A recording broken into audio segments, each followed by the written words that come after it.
Let's start with this government shutdown. Let's stop with the stopgap bill. What is on the table here?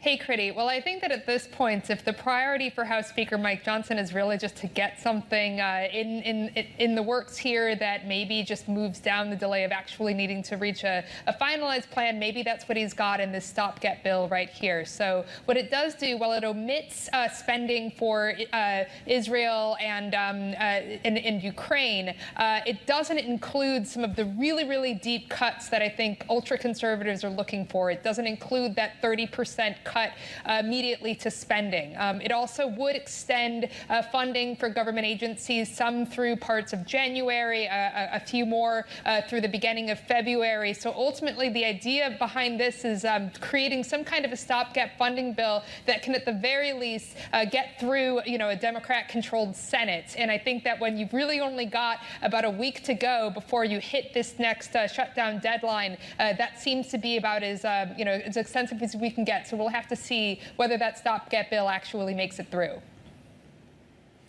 So it kind of feels like in the definition of a stopgap bill, Jill, the odds of kicking this down the road are still pretty high. If we do get some sort of agreement by the end of this week, what comes next?